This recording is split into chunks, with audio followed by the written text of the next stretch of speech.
direct from the web, it's Billy Masters Live. And now, please welcome your host, Billy Masters. And right on time. I mean, right on time by theater standards. You always start 10 minutes late. If you're ever running late for the theater, kids, just don't worry about it, because if you're just 6 minutes late, they're just bringing the lights down. Welcome to Billy Masters Live. I am, of course, your host, Billy Masters. Thank you, Monica. Today is Thursday. If I didn't see it, I would have no idea what day it is. Thursday, December 8th, 2022. And we are just going to get to the show, but there's two things I want to do before getting to the show, which is getting us into the show. Last week, our guest's name was invoked in this show. So let's show the clip from last week to remind you what we said.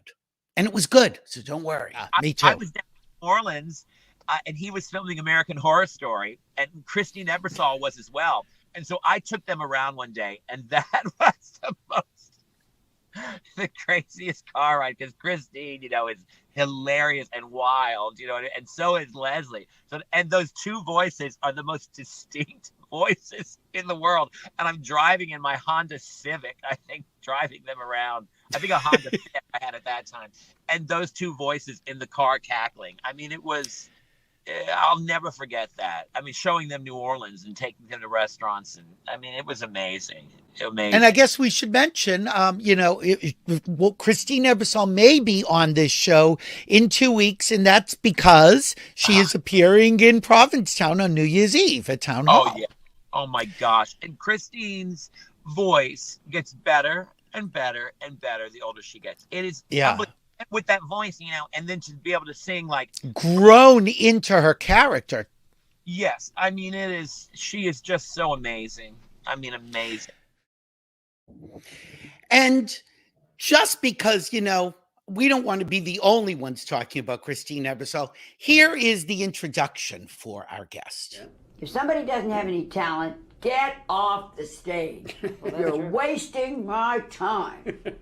But if they've got it, and I'm talking about Mama Rose kind of talent, you've either got it or you've had it.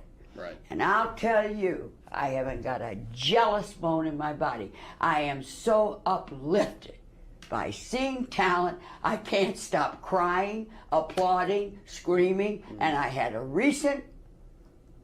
I'm so thrilled that it happened to me just a few weeks ago when I saw Christine Ebersole in Grey Gardens.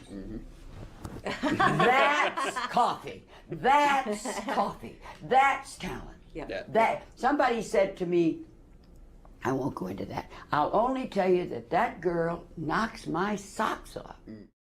And she knocks my socks off too. Christine Ebersole, welcome to Billy Masters Live. Thank you so much for having me.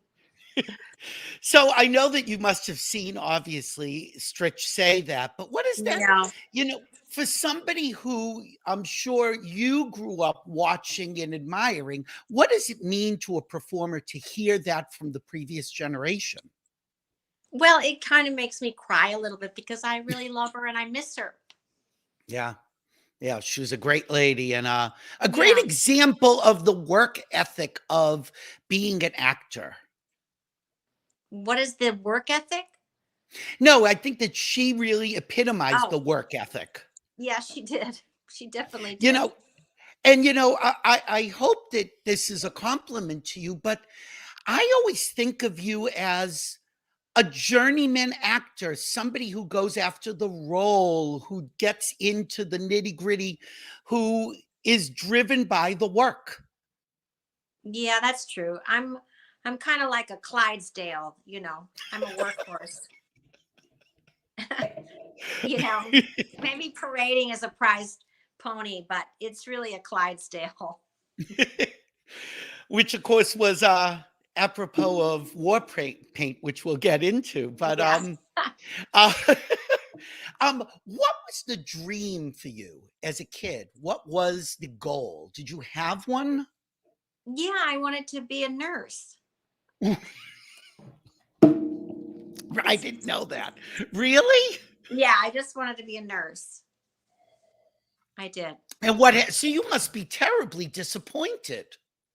No, no, because in a way, it's like administering. Uh, it can being in the theater and singing, particularly, I think, can sort of be akin to administering healing medicine. It Mhm. can be like that. And how did you end up? We have something in common. We both went to the American Academy of Dramatic Arts. How did you end up there?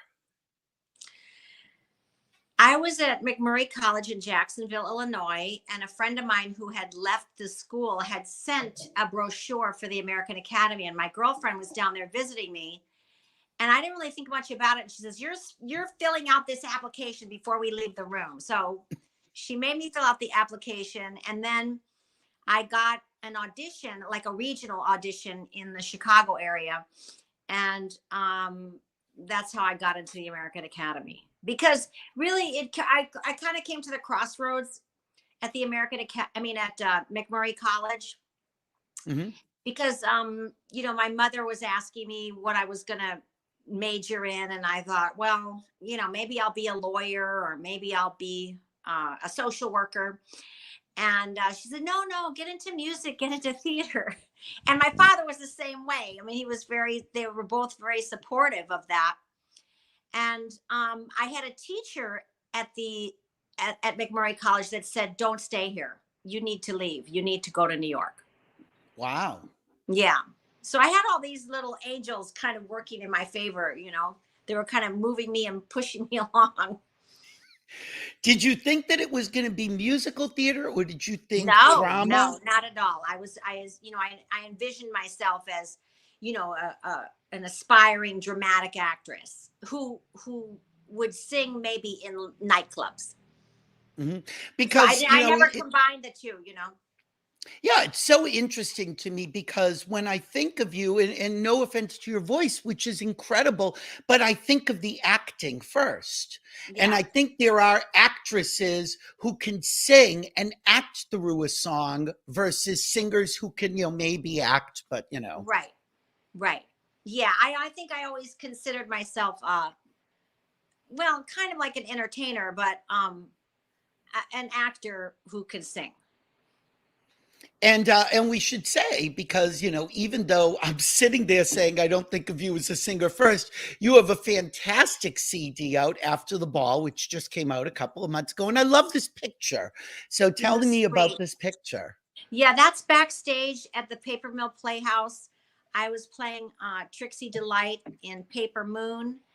Mhm. And that's my husband, Bill. And that's my firstborn, Elijah, who is just a couple months old there.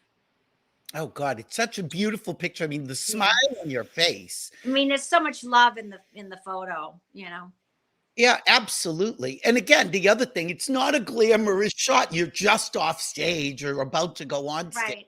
I had my wig cap on. That's what I was going to ask. So much glamour of show business. Yeah, exactly. And we mentioned you're also going to be singing in Provincetown this on New Year's Eve with, of course, our mutual friend, the fabulous Billy Stritch. Oh, yeah. Yay. I know. I'm really excited. And, again, you do so much: drama, comedy, television, film, nightclubs, characters. When you do a cabaret show, do you really have to sift through so much stuff to really come up with that theme? Well, yeah. I mean, this show that we're doing on New Year's Eve is just kind of just a rollicking fun time with Billy Stritch, and he really makes it so easy. It's almost like we're having a party in our living room and invite everybody to it. That's the way it feels like when I'm on stage with him. Like I don't have to worry about anything. And Yeah, I think he's a great partner. I'm sorry. He's a great partner. I always think he's more than an accompanist. It's really a partnership. Yeah. Yeah, and it's just it's so much fun to sing duets with him. Oh my gosh, I love it so much. But you know, like when I'm doing my other shows, it's a different animal, you know, because it has a really strong narrative, and then one Hmm. song leads to the story, leads to the song, leads to the story, and this is much more. It's not as structured in that way. I mean, it's structured in terms of the songs that we sing, but in between is not as structured. Right. And it's, as you said, it's more of a party, more of a celebration Yeah, versus yeah, a narrative. exactly, exactly. I'm really curious. What was your big break? What was the first thing that you hit with? Because I know that you were waitressing in New York, and I know you did soaps, which it's unfortunate they're gone because great training for young actors. Well, there are some. I think they're only in LA though, right? I mean, Right. I I think think there's only General three. Yep. Hospital and Young and the Restless and the Bold and Beautiful. Um, but yeah, I was, you know, again, it's really hard to say like what was the big break because it's such an eclectic uh, career.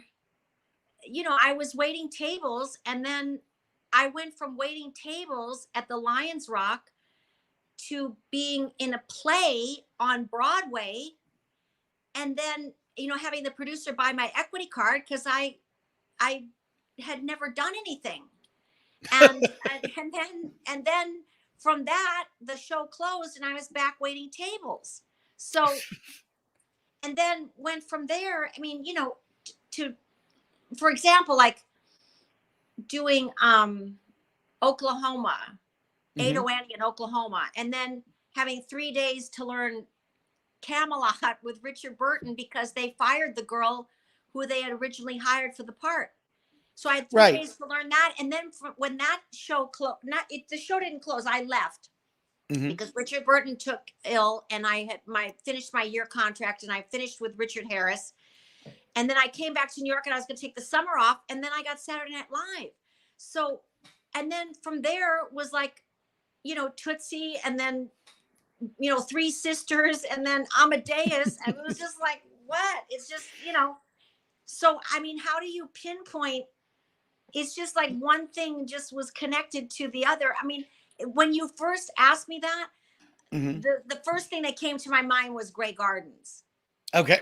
I think And that that's kind of, like 20 you know, years into that's the like 40 career. years. I'm 40 years into it, you know what I mean? Or Well, do you something like feel that that. you've made it? Do you feel like you've made it now, at least? Or do you ever feel like you've made it? I don't know what it means to make it. What Yeah. does it mean? You know, because it's such a relative term. You know, if I Yeah. compare my life to like Meryl Streep, no, I didn't make it. You know what I'm saying? Right. You know what I mean? In other words, it's just like her echelon and her level and all that is just it's different. You know, Yeah, I but I think mean, it depends that's on why how you I'm a define it. Clydesdale. I'm a Yeah. Clydesdale. I told you I'm a working stiff. So it's just like Yeah. I keep working. So I'm just so grateful that I'm having all these opportunities that are so different. And Yeah. I think And that's again, probably you never why know where I'm they're not. going to come from. Wait, say that again.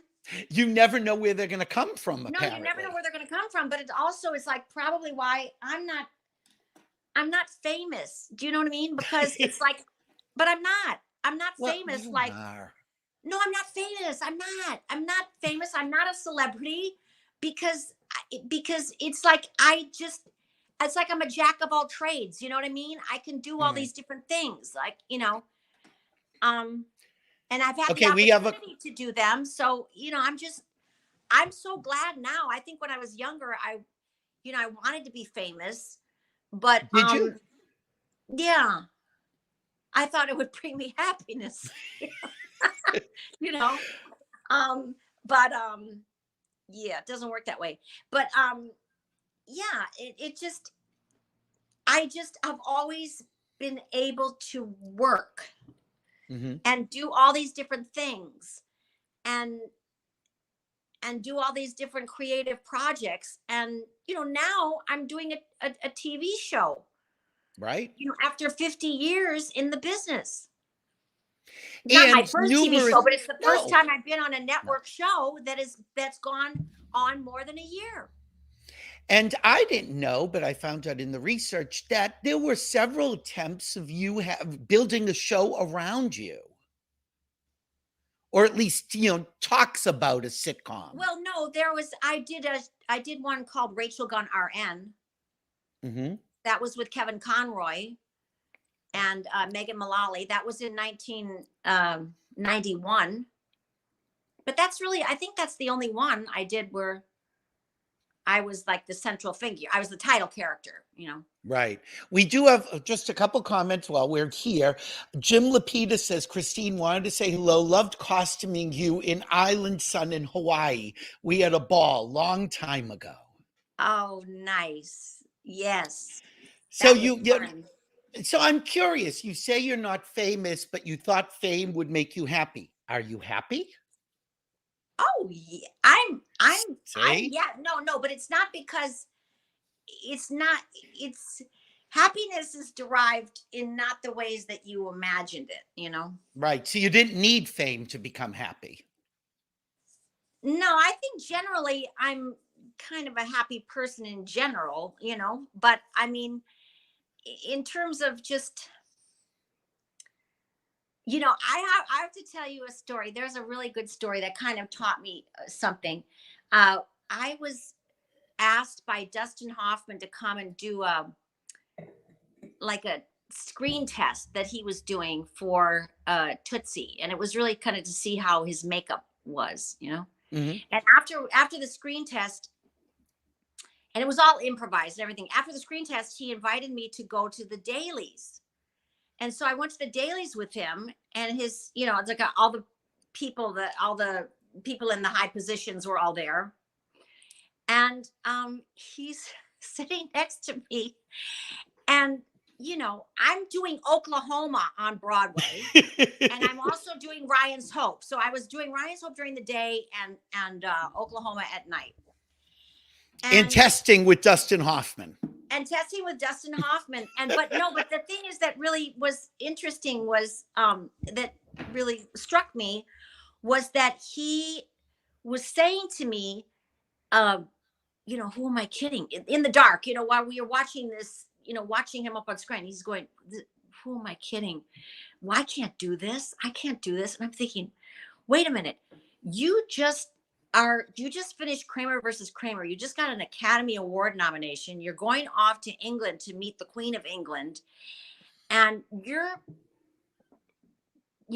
confessing to me that you can't really do this, that I'm thinking, and here I am, just Ada Annie going, no, you've got to keep on, kind of thing. I was thinking, what is it? It just shows you that happiness or this feeling of, value or usefulness is an inside job. It's not something that comes from outside of you. It just doesn't work that way. That's why, you think, you compare your insides to other people's outsides, and it's an illusion. It's not true. So you think, oh, if I had that job, that went to, somebody else, that I would have been happy, but it doesn't work that way. Well, you mentioned in the list of things that got you to Grey Gardens 40 years later, and I don't know how I forgot this until I saw this clip. You were on Saturday Night Live. So I want to show a clip, and then I want to ask you how you got this. So let's just show a quick clip. It is so funny. Gosh. So first off, who wrote the song? I'm not sure. It might have been Michael O'Donoghue, but I don't know. Oh, all right. So how did you get Saturday Night Live? Well, that's the thing. Dick Ebersole wanted to No relation. Dick Ebersole wanted to add singing to the show. And he saw, but interestingly, again, he saw me in a screen test that I had done for Love Sydney, which was Tony Randall, the part ended up going to Susie Kurtz. But and it was a dramatic scene where my character, gets pregnant, and I was crying in the scene and stuff like that. And so he felt that it wasn't comedic at all, but he felt that I was believable. And so he, invited me in, but I didn't audition, I didn't audition. Really? No, I did not audition because I wasn't a stand-up. That's the thing. I had just come off the road playing Guinevere. It's so nutty. You know what I mean? I was like Guinevere opposite Richard Burton and Richard Harris, saying Genevieve, right? And it's like now I'm thrown into this arena of all these stand-ups and improv people, and I just, and was I it didn't fun? know from that, I just knew what was on the script. Did you enjoy it? Yeah, I mean, it was an amazing experience. It really was. And I mean, I think that the way that I felt that I could contribute was through the music. Tom Malone was the musical director, and he ran the Saturday Night Live band. And there was a lot of things that, that I got to do music wise. And that's where I felt that I had confidence. The other, I was fine with the acting and everything, but it just wasn't it wasn't what I was used to. Let's put it that way. It was a new experience for me.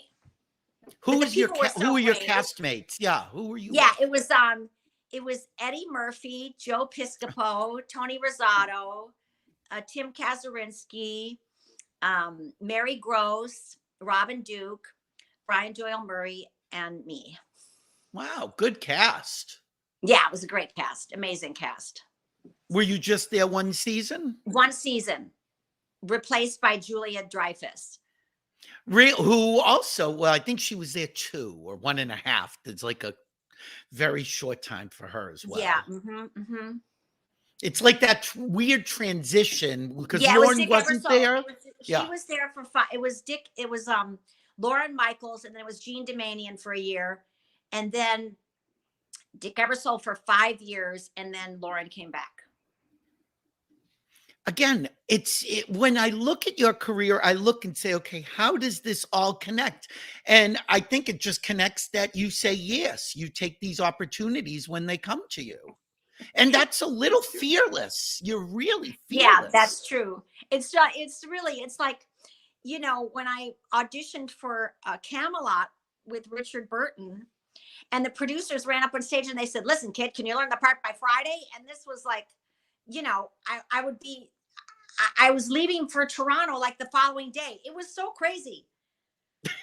and I said, sure. And then when I remember auditioning for, on the 20th Century to replace, when Madeline Kahn left the show and Judy Kay took over for her, they needed to find, the new understudy for the lead. And so when I auditioned for it, Hal Prince came running up on stage and said, well, kid, can you learn the part in 48 hours? And so what do you say? Sure. You say yes. Well, so speaking of roles you've played, we have another question. Somebody just wrote in, would love to see a revival of Mame with Christine as Mame. So we've talked about this several times on this show. This is one of those shows where you've actually played 2 roles.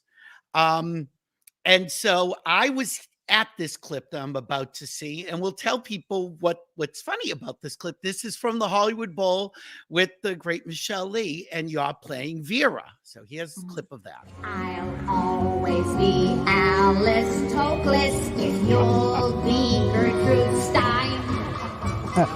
And though I'll admit I ditched you, I gossiped and gloated, but I'm so devoted. And it's my day that sex and nuts make you into a star. Simply that, oh well, but I'm so funny. We'll tell you how right you are. Just turn to your boy somebody for an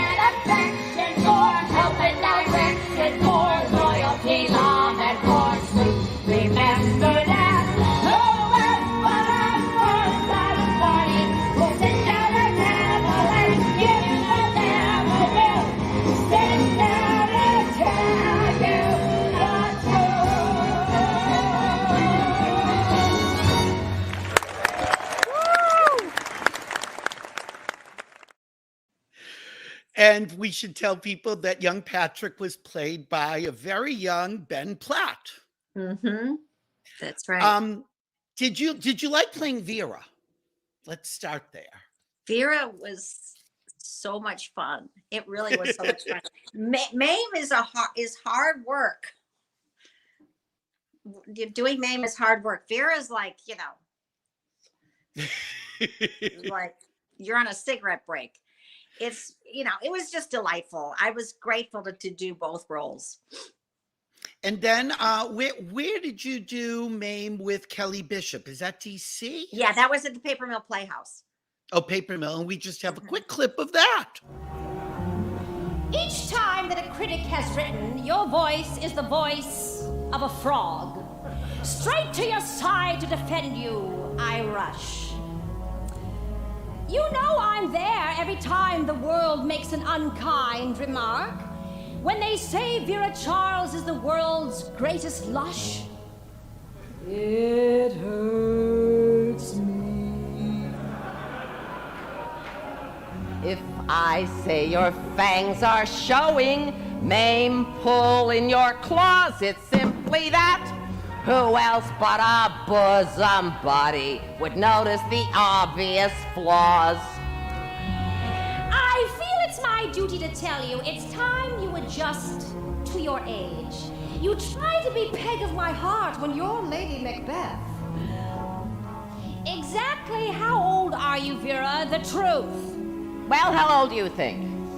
Oh, I'd say somewhere in between 40 and death.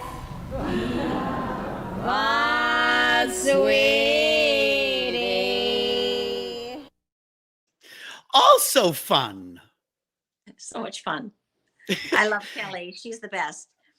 When you think of the show, if you were to go back, as the writer asked, and do the show again, which role would you want to play?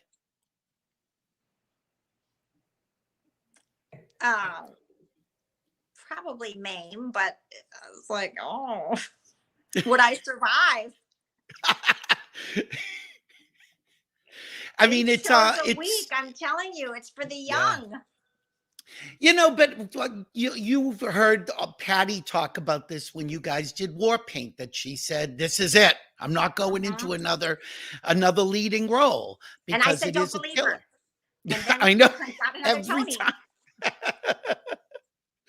Do you think that way? I mean, you're talking about how much of a killer Mame is. Is there a show that you're like, I do it for that?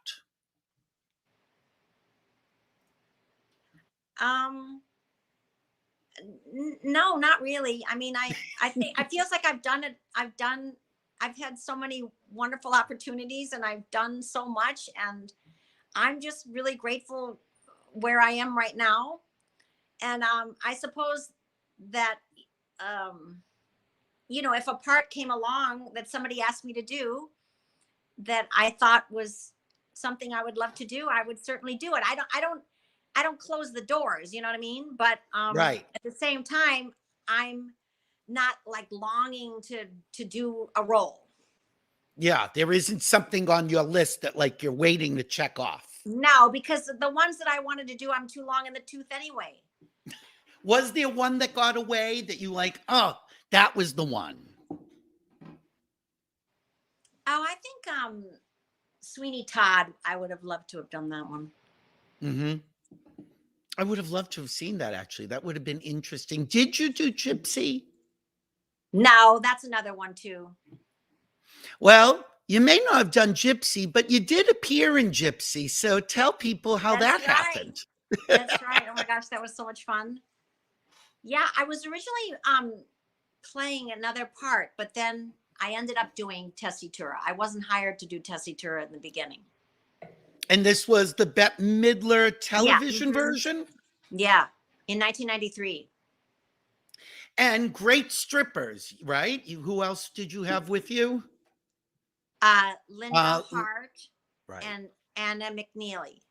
Yep. And here's a little clip of you as Tessie.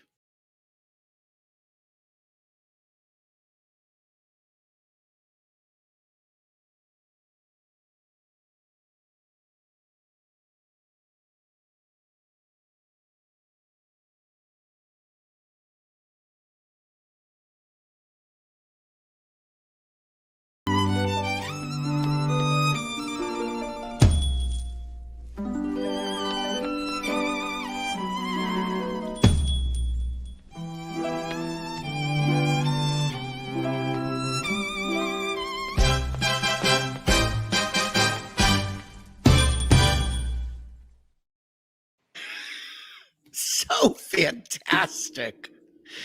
And all of you look like you're having so much fun on that set. Such a blast. We had the best time. And then, of course, that was Bob Mackey who did the costumes. Right. And As a matter of fact, he also made my wedding dress. oh, how did that happen? Because we had a mutual friend in Stanley DeSantis. And so he kind of put me in touch with him. We showed all of the designs from Gypsy when we had him on, last year talking about the book. I mean, talk about works of art. Wow. Amazing. So here's something I didn't know. I mean, I think the first thing I saw you in might have been Amadeus. And I had just always assumed somehow that you were doing your own singing, even though I know that that isn't necessarily your fach. But nonetheless, I said, she must have training to do it. But you didn't sing. No, I did sing it, but it wasn't my voice on the recording. That's why it looked like it was my singing because, Milos was very adamant about, I want to see your veins popping, kind of thing. So. How did you get Amadeus? Because that was huge. Yeah, I auditioned for it.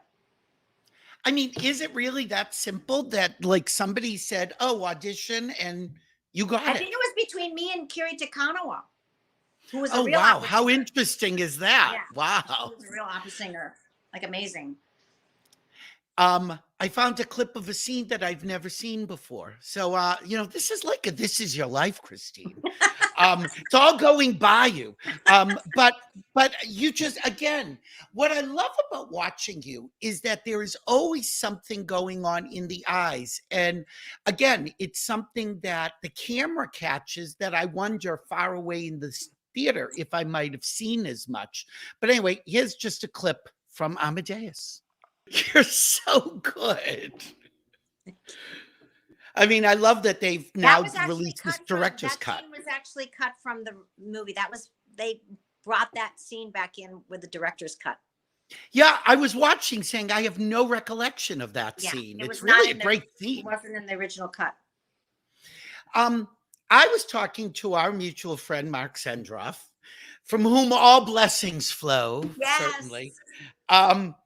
And I said, is there anything that like I don't know or that there's a question that I should ask? And he said, well, mention to her that they basically told her in Hollywood that nothing was going to happen. And she went back to New York and won a Tony. Yeah, they said I was over the hill. Over the hill. And you were how old at this time? 45 or something. I mean, how amazing is that, especially thinking of the things that you've achieved since then? Well, I think that sometimes there's people in life that can, it's an irritant that makes the pearl, and I think that, who are your perceived adversaries sometimes can inspire you. Which I think is what happened to me. The agent that I was with at the time stopped making outgoing phone calls. I really don't think he liked actors. I think he just was, liked to collect art and kind of use the money that he got from actors to do that.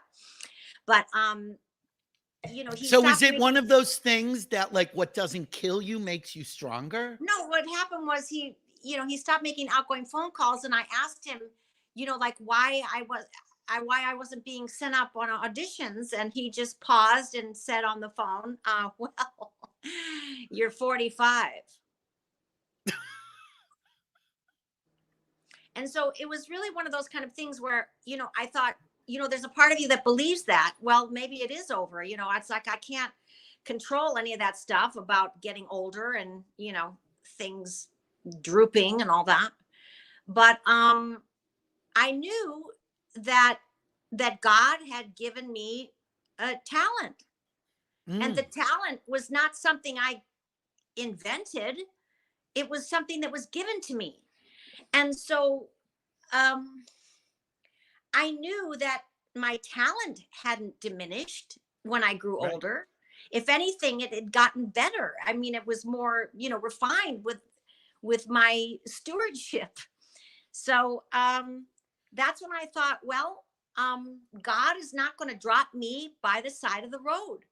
And I need to take my basketball out of this court because it's not getting passed back to me. So I need to go to a place where I can, pass the ball and it'll get passed back to me. And that's why we left lock, stock, and barrel. 6 months later, I had to let my contract kind of finish with this agent. And so Sure. that's when I left. And how soon after that did you get the first nibble in New York? I was in a play called Current Events, and that was in 2000. I moved in 1999, and then in 2000, I did that, and then I did another play. It was Current Events, which was in was at that theater, the City Center. There's like a theater sure, down below in City Center, and and then I did The Best Man on Broadway. Oh, sure, the Gore And that Vidal was was in that. 2000. Yeah, And then I remember did that a production. Connecticut Yankee.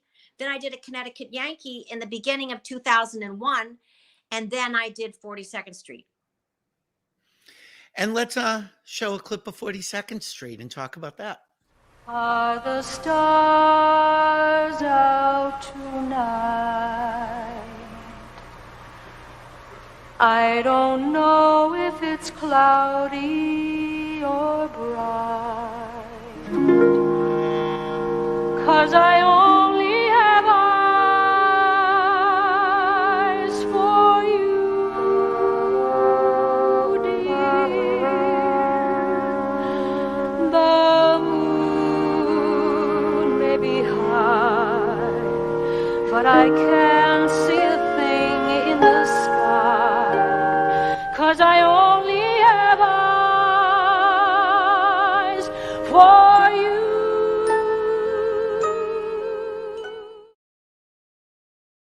That is not Somebody Over the Hill.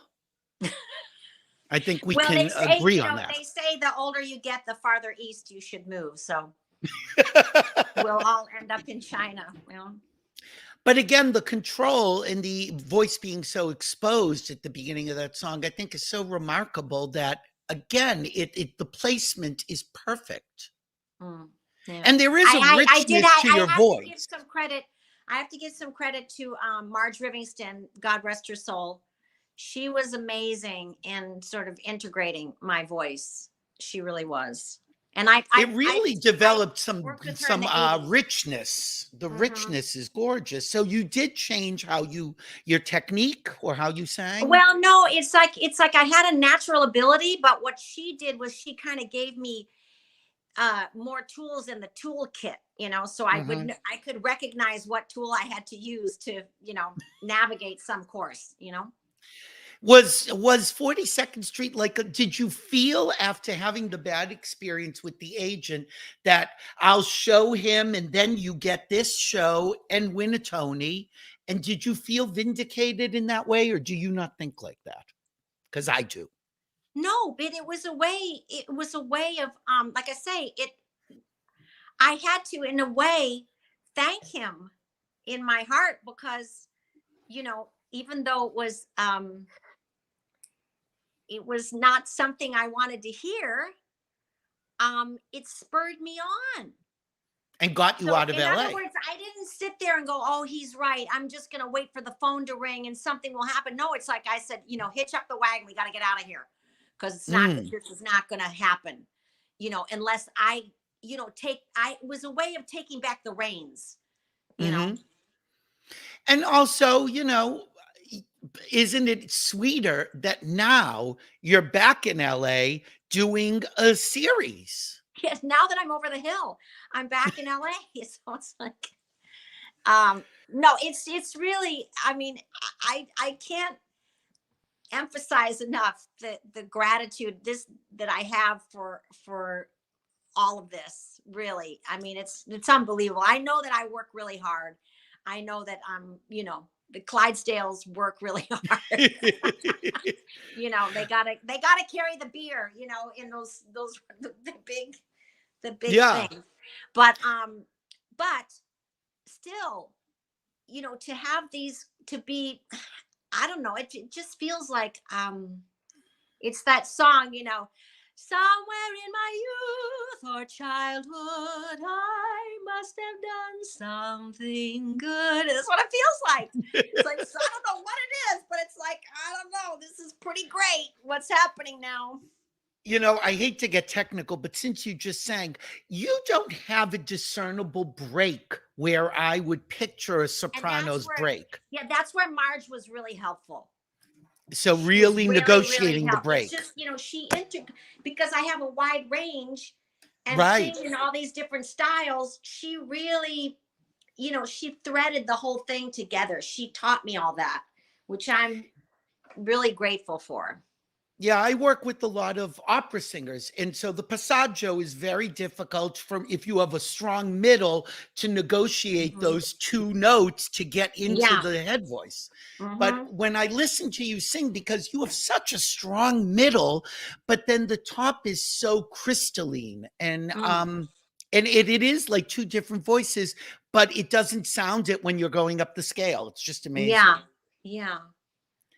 Well, and also she was so helpful because in doing 8 shows a week, I never, thank the Lord, never damaged my voice. Really? I mean, I've lost my voice and, had to get shot up. I mean, the day of the Tonys in 2017, I went to the, Radio City Music Hall and not a sound would come out.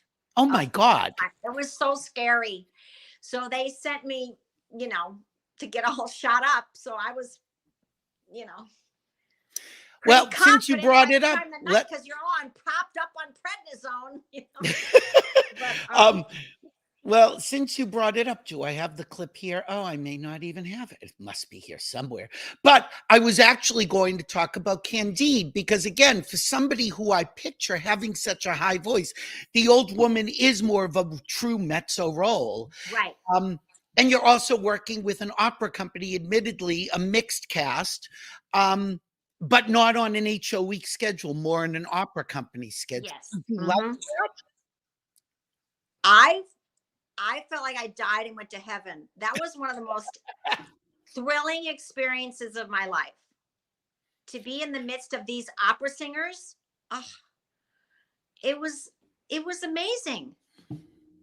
I remember Patty told me when she did Ghosts to Versailles with LA Opera, and she said, what is this one show, 3 days off crap? Let's just do it. Come on. And I'm like, that's her training. And that's not how opera singers work. Yeah, because she's like an extraterrestrial. I mean, she just it's like, I would stand off stage and just go, who are you that you can sing like this and do 8 shows a week? Who are you?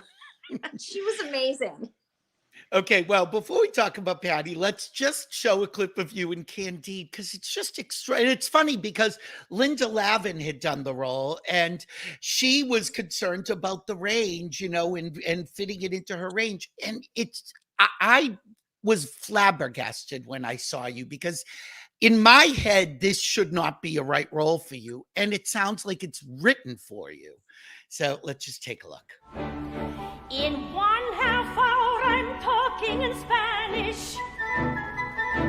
Por favor, toreador. I am easily assimilated. I am so easily assimilated. It's easy. It's never so easy.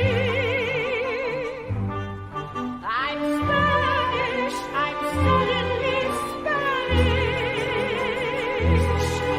And you must be Spanish too. Do like the natives do. These days you have to be in the majority. Okay, that's all should be break. And I've heard so many mezzos have to go negotiate from middle voice to top. With you, it sounds seamless. Was it hard? No, it wasn't.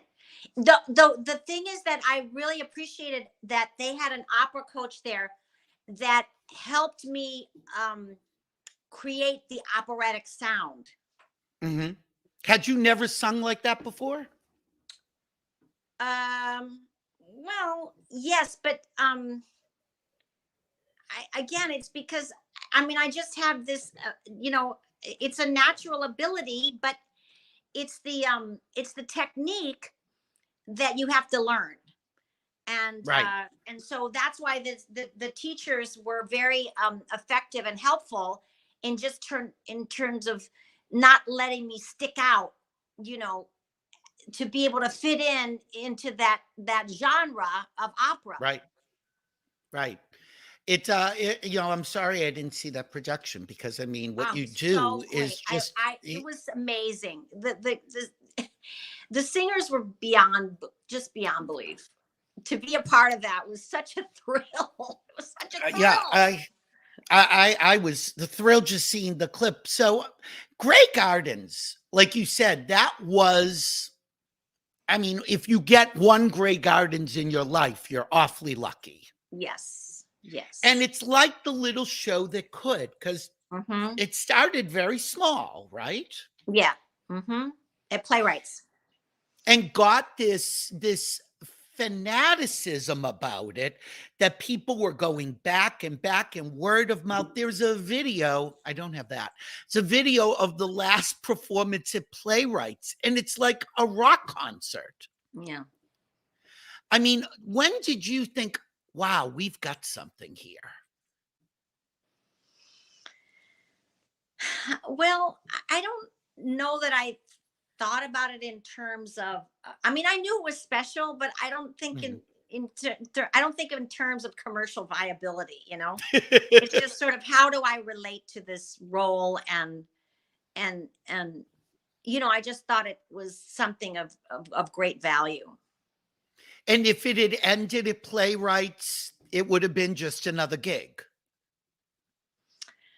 Well, yeah, I felt that it really should go to Broadway.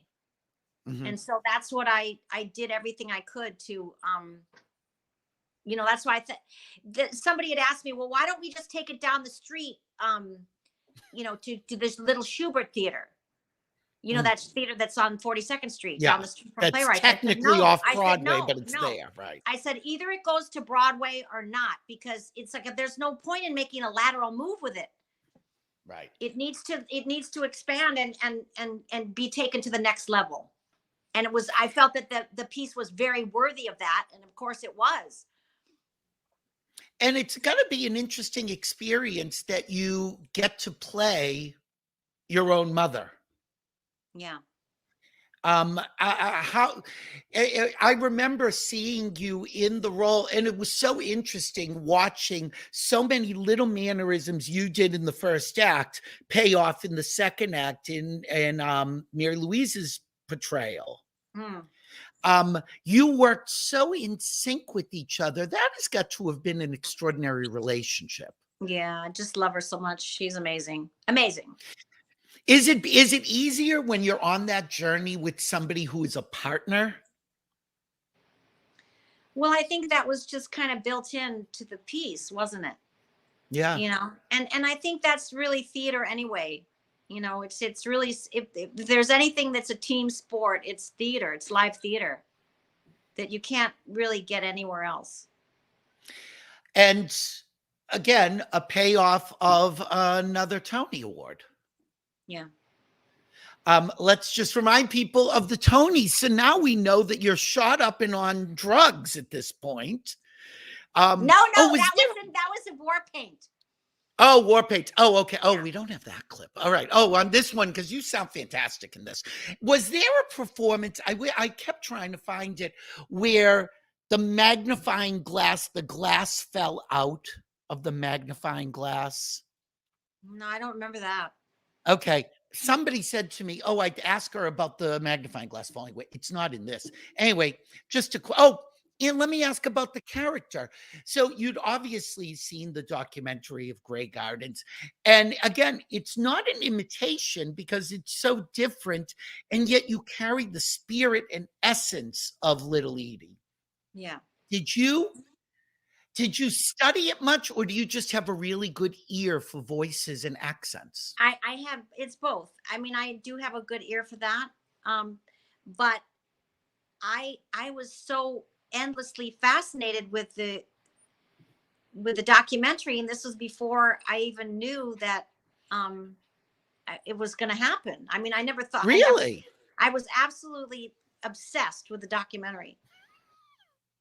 It's a fantastic piece of art, isn't it? It's amazing. It's amazing. And, I think the part of, for me, what the fascination was, how could these women that were born in this position, this high position of society, end up like this? Like, that's not possible.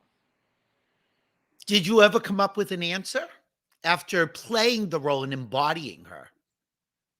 Well, I think that I felt one interesting observation that I felt shaped my performance was that, the station that they were born in, they were kind of birds in a gilded cage. Mm-hmm. But when the money ran out and the Grey Gardens went into terrible disrepair, and there was, cats and raccoons and just garbage everywhere. That was when they were free to express themselves as they were. That was the irony behind it, Yeah, I it's funny because after seeing the documentary the first time, I had done reading about them because you wonder what happened to them and you find out. And your portrayal is so sympathetic, and you play her. I mean, it so easily could have been a parody or gone on to caricature, but it had such heart and grounded in reality and sympathy. That's the other thing. You had so much sympathy every time the mother yelled to her. It was like a little knife. Yeah. Well, I think there was, I don't know. There was some strange identity, there was like a camaraderie that I felt with these women. I don't know. It's hard to explain, really. Having played both of them, did you have the same feeling for both? Did you identify more with one or the other? Well, I think I identified more with Little Edie. Yeah, it certainly seems that way to me. Let's just show a little clip. Because it's also, and that's the revolution. Go ahead. What were you? No, I was going to say, because Act 1 took place in 1941, it was more out of my imagination. Whereas and also, Act like 2, you said, the money hadn't run out yet, so it's a whole different world. Right, but it was more out of my imagination. So, but Act 2 was more out of just sort of an embodiment of what I saw on the documentary. So that was the difference between those. The first act was out of my imagination. The second act was just sort of gleaning from what I took from the documentary, Right. Sort of the difference between a reality show and a drama. Yeah. Okay, let's just show a little clip. And that's the revolutionary costume pour du jour. You mix and match and presto, a fashion manifesto. That's why a revolutionary costumes de rigueur. The rhododendrons are hiding spies, the pussy willows have beady eyes. Binoculars through the privet heads, they peek at you through the window like the dial. We're in a revolution, so in the revolution, we're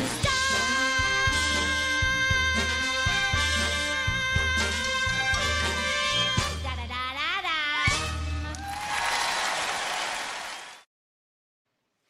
What a special night that must have been for you. Yeah, it was. So now going to War Paint, which I saw in Chicago. Um, and I love seeing a show on the road because you get to see sort of the work in progress. And that's another show that you were involved in from the beginning. So was No, that? I wasn't from the Oh, beginning. No, it okay. was Donna Murphy. Oh, I didn't know that. Yeah. What was it? When did you get involved? How far along were they? They had done a bunch of workshops, I think, and Donna's husband took ill, and so Mhm. she left the show. And talk about a double act. I mean, we talked about Patty Lupone. Now, there's a show where it seems very down the middle. It seems very equal. Nobody has more. To the point that, like, it almost seemed, okay, well, she's got an 11 o'clock number. Oh, my God, it's 11 o'clock again because there's another 11 o'clock number. Was that by design? Was that how it was structured to really I think keep so. everything? Yeah. Yeah. And I loved the fact that every time you guys spoke and anytime you did interviews, it was really pushing the point of we're a team. Yeah. We're not competitive. Although you're competitive on stage because you're playing competitors, Yes. but you really seem to be competing for the same goal, which was the show.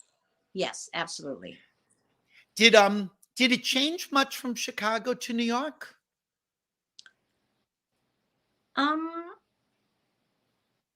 Yes, there were some songs that were changed and things, but I think it just kind of just grew more. It just was like became more realized. And did you enjoy playing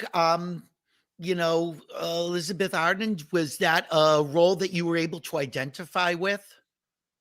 Well, yeah. I mean, again, it's just sort of how do you just always try to look for the humanity. Because it's funny, we talked about Mame and Vera and that you could play either role. In my head, I'm like, could I see Patty and Christine switching roles? No, And that while wouldn't it would be a really interesting thing to see, but I don't know if it would be a satisfying thing to see. I don't know if I want to see you play that role or her play yours. Yeah. I think we were fit for the parts we played. Was it all in all a happy experience, or do you feel that the show should have really found more of an audience? Well, it's those things are so hard to say. You just never know. You just go in with the love of the project and the music and the people that you're working with, and see where it lands. And so now we bring us up to current date, which is back on television. Yeah. So how did Bob Loves Abishola come to you? Our hearts. I got an audition. Again, with these auditions, you're killing me, Ebersole. I mean, it's not, now again, people at home, it's not like she's reading the trades and it's an open call. It's not like that, is it? No, I got a call from my agent. Now there's an agent who actually makes calls. Yeah, the agent I have now is the hardest working man in show business. I love him, Barry McPherson, APA. Anyway, so I got an audition, and I went in and was put on tape in New York, and they sent the tape to LA. So then I got a call that Chuck Lorre wanted to meet me for the test. So there were 2 other women that were up for the role. And you ended up getting it. Mm-hmm. I mean, it's funny because it seems to me so against type in so many ways. Yeah. But I think that's also what's going to be fun as an actor, is to play that. Yeah, it is. I mean, you say some horrible things. Terrible, yeah. And is that fun for you? I mean, is it fun playing sort of the bitchy character? I'm having the time of my life. I'm having the time of my life. First of all, it's like the most amazing cast. It's just like family.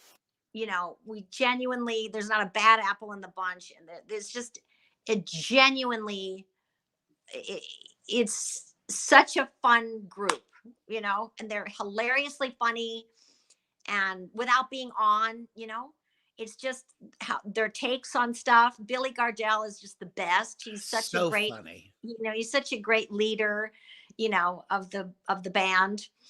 And it's just, I'm just so grateful. Chuck is amazing. I mean, it's just, what? How did I get here? So I did you just have to wanted be a relocate? nurse.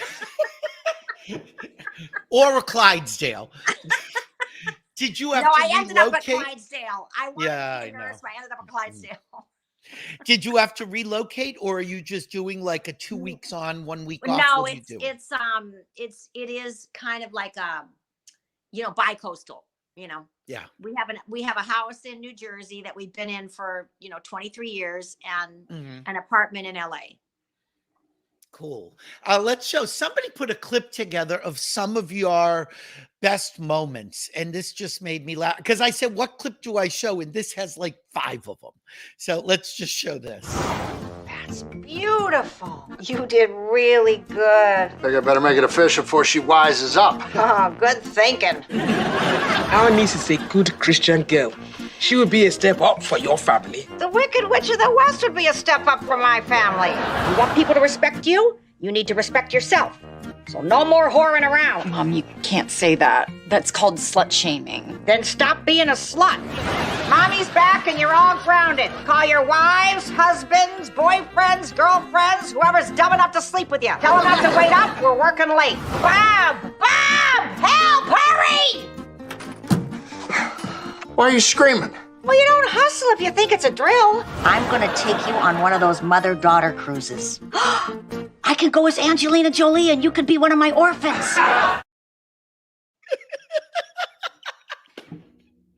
do you I can't. Do you ever feel like, oh, this is crossing the line, or let's go even further? Well, I guess they have confidence in me that I can sell it.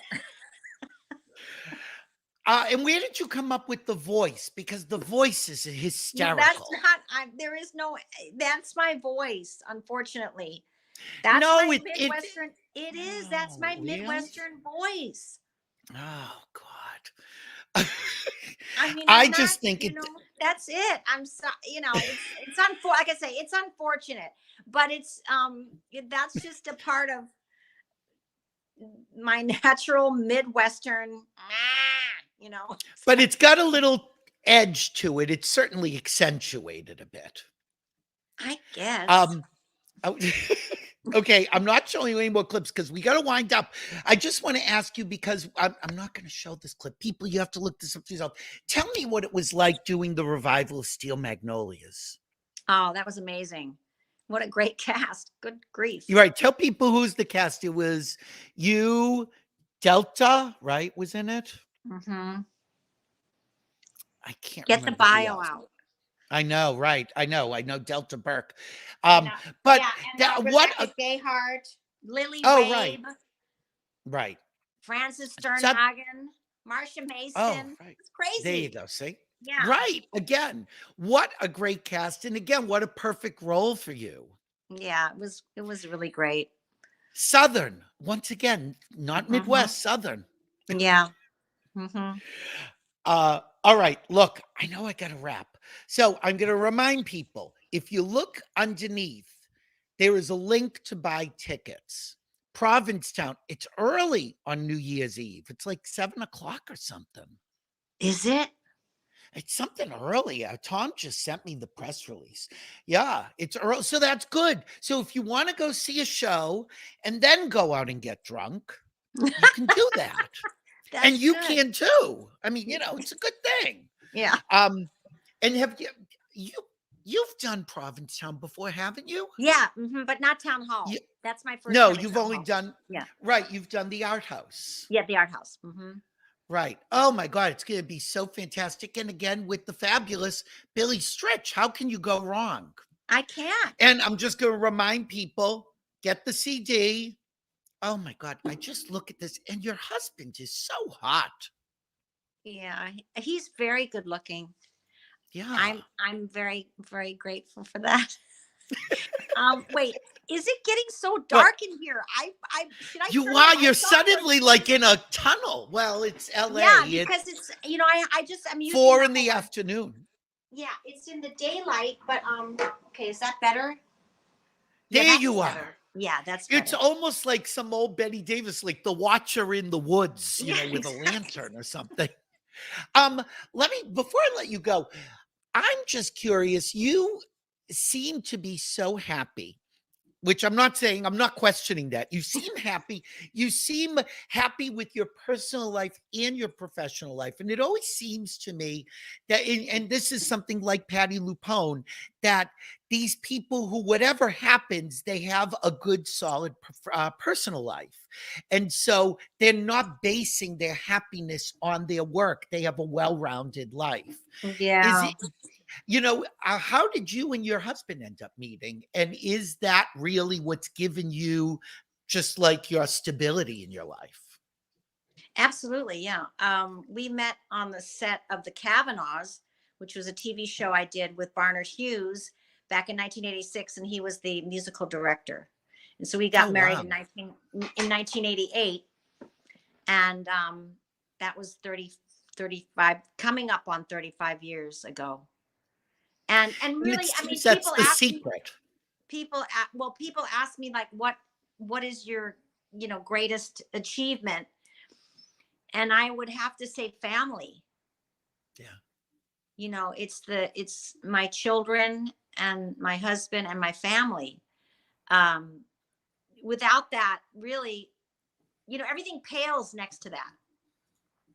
Oh, sure. Yeah. And it's funny because you talk about how many things happened that, oh, we're going to go to LA. Oh, I'm finished here. Let's go to New York. But you didn't have any of that upheaval in your personal life. No, thankfully. Good grief. Can you imagine? No, I can't. I know people that, it's like, marriage is hard work. It really is. And it's commitment and all of that. So, Bill is very stable in that way. He's always been very, very stable. So if I go off in here and go off there, go off that, then it's like there's always that rock, that I can return to, that rock of stability that I can always count on. So that's really, really, really been such a great blessing in my life. Because of that, are you driven professionally or are you much more easygoing, whatever comes? I think I was driven, back in my 40s. Well, all that time, but particularly I think during that time, when I was trying to prove something, I don't know that, but I don't have that so much anymore. I really don't. Yeah, I mean, I'm just grateful for whatever opportunities, but I don't sit there and go, I've got to do this. It's just not. I think that's just from from just getting older. The things that were so important to you, you realize that what's the most important thing is family, and so that's really, the rest is, it's all gravy. Well, if family is what makes you a success, then you're a success, but you're a success 2 times over because professionally you are one of the best, and you know that, and we know that, and people should go to Provincetown for New Year's Eve to see you. Are you still able with this schedule to do your cabaret shows and do other things on a hiatus? Not so much, although I did go to New Orleans with Billy. And I'm doing this New Year's Eve. But, Right. basically I'm out here doing the show till like mid-April. Mm-hmm. And since last week, we remembered Leslie Jordan, and I know that you had worked with Leslie. Do you have any memories of him? I mean, Varla talking about giving you guys a tour in New Orleans just sounds hysterical. I just, really was sorry to see him go, you know. Yeah. He was very you felt like you were being really supported when you were in his midst, you know, like you were part of this really fun family, and he was just very supportive, Yeah. you know, encouraging and all that kind of stuff. You know, if you had any doubts or whatever, he would just, you know, tell you to keep going. Well, Christine Ebersole, thank you for coming by. Thank you Thank for you, Billy. keeping going. And I'm Thanks. looking forward. I think I'm going to come down on New Year's Eve and see you guys. I hope so. Yeah, I'll be in Boston. Why not? Take a little drive. I just won't drive home. I'll stay. Yeah, good idea. Thanks, Christine. Take Thanks care. so much for having me. All the best. God bless. Bye-bye, honey. Everybody, thanks for watching Billy Masters Live. So again, right below, there's a link to buy tickets to see Christine Ebersole and Billy Stritch on New Year's Eve in Provincetown. Also, while you're there, okay, there's a little link right there. There's a bell. There's a link. Just click anything you can. Let me see. Okay, she's gone now. If I have anything that I was going to show that I said, oh, you know, I don't want. Okay, look, this is just between us. Don't tell her. Okay, so I have a clip of her in Camelot with Richard Burton. She doesn't sing, so that's why I didn't want to show it. But she looks beautiful. And so I'm going to show you the clip of Christine Ebersole with Richard Burton. Because, you know, if I had a clip with me and Richard Burton, I'd show it. And then we're going. So I have been Billy Masters Live. And next week, Jennifer Lewis, Wednesday, details to follow. But I believe it's Wednesday, like 7 p.m. Eastern. It's late. But, you know, it is what it is. She's Jennifer Lewis. You take what you can get.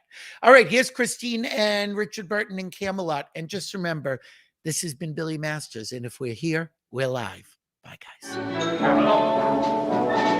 Camelot. I know it sounds a bit bizarre, but in Camelot, that's how the dishes are. The rain must never fall till after sundown. By 8 the morning fog must disappear. In short, there's simply not a more congenial spot for happily ever aftering than here.